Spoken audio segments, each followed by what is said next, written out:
Привет, как дела? Меня зовут Dave, и я не знаю русский. Like, I don't know Russian. Один пакет, пожалуйста? That I know. Один, два, три, четыре, I think, right? But I don't know much Russian, but I did live in Russia for 5 months. And while I was there, I taught English. And when I taught English to my students, we were able to have a really good conversation. And many of the Russian students I had were really, really good at speaking English. And even today, I have a lot of Russian students who are my regular students on my website. So today I thought I would make a video about the, let's say, 10 most common mistakes that Russian speakers make. Now I say 10, this list might go a little bit longer and there might be some bonuses in there. Hi, my name is Dave. Welcome to my channel here at Just Say It English, where I am a professional one-on-one English teacher to help you with your English learning needs. Please go ahead and subscribe to my channel. And if you're interested in taking one-on-one lessons, just go to my website, justsayitenglish.com, and register today. And if you are on italki, you can go to my italki profile, which I'll link down below too. So let's go ahead and get on with the program. So when it comes to a lot of mistakes that speakers of certain languages make, they're usually the same mistakes by every speaker. Yes, some students learn how to not make those mistakes anymore, but usually they are mistakes that happen quite a bit. So today I want to talk about the 10 most common mistakes that Russian speakers make. And let's start with number 1. And it's the most obvious mistake, and I'm using it as number 1 because most Russian speakers already know that it's a mistake. And that is articles, right? Missing a and or the with nouns and just saying the noun without putting an article. Number 2, using will for the future. Now, this is a big problem for Russian students. When they say something in the future, they use the word will almost all the time. And this is not always the case. We might say, I will go to the store tomorrow. And in this situation, we usually wouldn't put will. We can just say, I'm going to the store tomorrow. And Russian students will put will in almost every future situation. That is another video for another time, and we can talk about situations where you use different types of tenses for the future, but don't use will all the time. Look into understanding how to use continuous, present continuous for the future, using going to be in the future, and just using present simple in the future. We can say, I work tomorrow. Okay, that's tomorrow. I work tomorrow because it is a fact that I work tomorrow. Present simple in the future. I didn't say I will work tomorrow. I said I work tomorrow. But remove will. Number 3, using will in conditional sentences. Now, this is a little bit like the other one, number 2, but this is specifically for conditional sentences. A lot of Russian speakers will say, for example, if I will go to the store, I will buy some bread. Now, when we have a conditional sentence, we have the if and the then clause, right? And in the if clause, you never, ever, ever, ever, never, never, ever put will. Just never, okay? And a lot of students might say, well, Dave, this is about the future. I need to put will. Well, 2 things. 1, remember what I said in number 2. And 2, the conditional sentence, at least the first and the second conditional, is already about a future situation. It's something that isn't true now and that could possibly be true in the future. So the fact that the sentence is already a conditional sentence indicates that it is a future situation. So you don't need to put will. Now, before we go on to number 4, let me just say that you can put will in the then clause. That's okay. So we would say in that last sentence I gave you, if I go to the store, I will buy some bread. That's okay. But But we don't want to say, if I will go to the store. No, gone. Don't do it. Number 4, pronouncing O as A. Now, I'm going to give you a few geographical locations to explain this. But if we take the Russian word хорошо, right? If we see it in English, we see a lot of O's, and we might say хорошо, right? But a lot of Russian speakers go хорошо. The O is really at the end. But this sometimes happens to a lot of Russian speakers in English, and they pronounce O's as ah. Those, instead of saying O, they'll say ah. Let me give you a few examples some places, okay? Ohio. Many Russian speakers will say Ohio. Okay? Lake Tahoe. They'll say it like that when it's Lake Tahoe. Okay? Now, Lake Tahoe ends in an E, but the sound is still an O. So you want to be careful with that. And another example of a place where I'm from, the city of Chicago. Okay? Not Chicago, Chicago. And that gives me a little bit of a bonus here, which is Chicago. Now, when you are pronouncing this word in your Russian, when you see it written, you're probably used to this letter here, ch, right? But that's not the letter that we use when we say it in English. It's more the sh letter, Chicago. I am from Chicago, okay? Not Chicago. No one in the United States, no one in the English-speaking world says Chicago. It's Chicago. Little bit of a bonus. Number 5, using for and a gerund instead of the infinitive. Okay, this is another big mistake. So somebody might say, I use this cup for drinking. And it grammatically is not incorrect. We would usually say, I use this cup to drink, right? We say, I use this cup to do some action.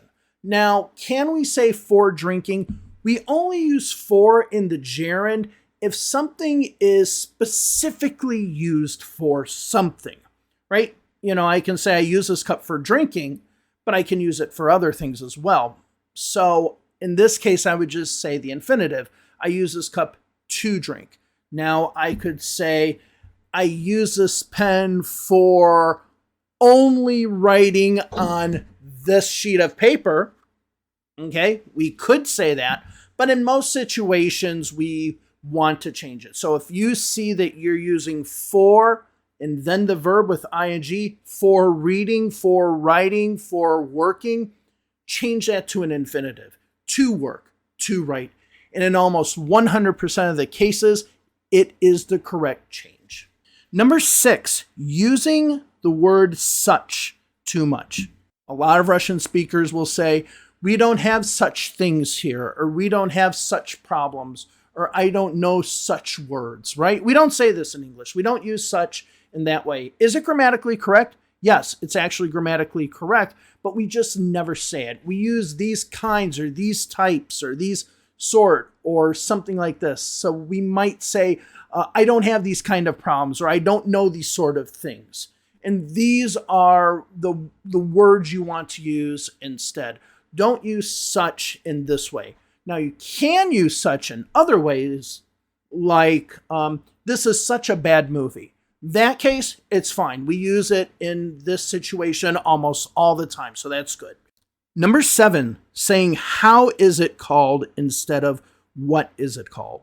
Now, in this situation, somebody says, how is it called? That's incorrect because we're asking about a name of something. If we're asking about a name, that is a noun. So if we're asking about a noun, we would say what? What is it called? And all you have to do is switch these two sentences, these two questions, and you're fine. Number 8, mispronouncing certain English words. When it comes to speaking English, Russian speakers are really good at actually pronouncing words in English. Their pronunciation is really, really perfect in many cases. But there are some words that slip a little bit. We'll talk about 3 of those right now. And the last one is a biggie. First one is hotel. So most Russian speakers will say hotel, but it's hotel. So the stress is at the end, and it's that situation we talked about earlier of using the O and ah right? They'll say hotel, where it's hotel. You need to be careful with that o sound. Be really careful with that. That's the first word. Second word is email. Now, if we have a word that is shortened and then we only represent it with the letter of that word, like E stands for electronic, we just say what the letter would sound like in the alphabet. So in this case, we say email. We don't go mail. No, email. And the stress will be at the beginning, email, right? So the third one we're going to talk about is the word clothes. Now, this is the one many Russian speakers mispronounce. They say clothes instead of clothes. I want to buy some new clothes, right? This is wrong. It's not two syllables, it's one syllable. But if you say the word clothes, if you pronounce it like clothes, I am going to help you think of a real easy way to never, ever, ever make that mistake again. Just say the word close. I close the door. I close the window. I have to buy new clothes, right? Now, I said the word close, and most speakers of English will not even know that you said clothes. They'll think that you said clothes because the pronunciations of these two words are very similar. So if you're saying clothes instead of clothes, just say the word clothes and you're fixed. You're done. That's all you got to do. Number 9, say me and tell me. This is a video I will make in the future about certain grammatical rules, but a lot of Russian speakers will say, he say me or he said me something, right? And this is incorrect. We would usually he said to me or he said that, and then we say it. He said that we need to go to the store later. He said to me that we need to go to the store later. He said to me, we need to go to the store later. This is how it works, and this usually has something to do with something called transitive and intransitive verbs, which we'll not get into today. That will be another video. But with say, you want to remember he said that, or he said to me that. So it has to do with something called transitive and intransitive verb. This would be an intransitive verb. Now, he told me, okay, we say he told me. So when we have told, we usually have a direct object right after the word. He told John to fix the car. He told me to clean my room. Number 10, there and here for place and introducing something. This is a big one as well. So we have the word there, and the problem with the word there is we can use there to introduce an item, or here also, here is a cup. There is a tree outside, right? So we can use there to introduce some sort of item into the conversation. We can also use there or here to mean a location. So I can say there is a tree there. So you see what I did? There at the beginning of the sentence, I did say there is a tree. But when I'm focusing on the actual location of the tree, I put it at the end of the sentence. There is a tree there. Now, a lot of problems that Russian speakers will have is they'll put here or there in the middle of the sentence. They'll say, there is here a tree, or there is there a tree. And you don't want to put there or here in the middle of the sentence. You want to put it at the beginning or the end. Now, you can put here or there at the beginning of the sentence if you have a comma and a pause. And this is okay. So we could say there's a tree over there. So we're actually putting there and there together with two separate meanings. You can do that as well. But just remember, you have these two differences. Don't put it in the middle. There is here a cup. No, there is a cup here, or here is a cup. That's how you want to say it. Number 11, using probably and maybe.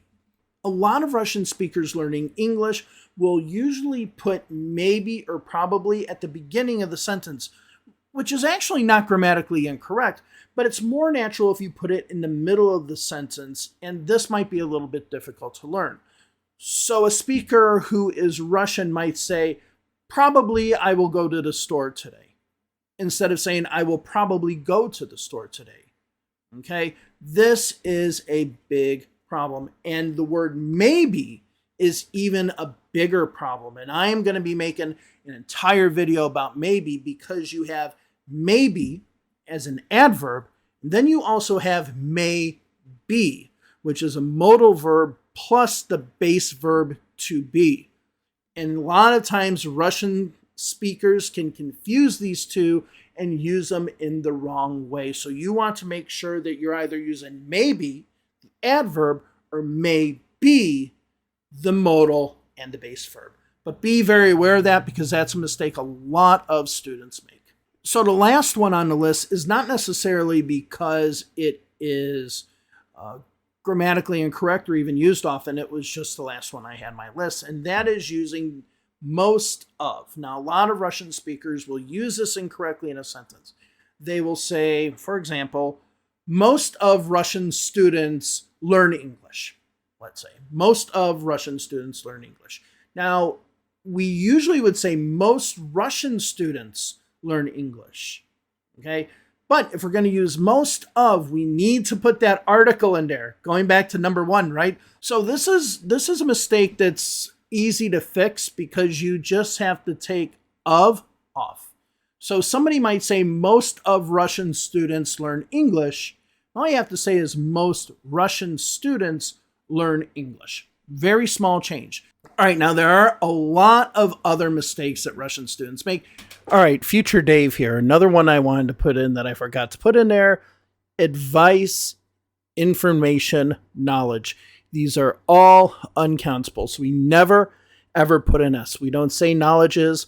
We don't say advices. We don't say anything like that. All of these words are uncountable. Okay, that's all I want to say. Back to the video.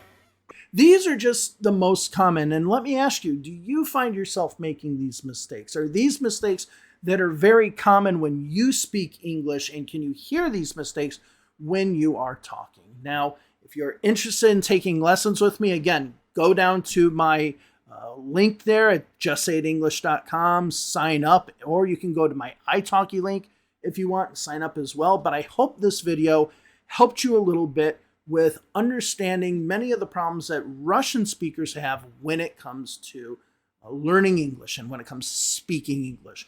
So thank you very much. Make sure to subscribe. I'd love to have you on this channel. I'm going to be having videos every week or every 2 weeks about the English language to help you learn. So thank you all very much. Have a wonderful day wherever you are, and see you again soon. Bye-bye.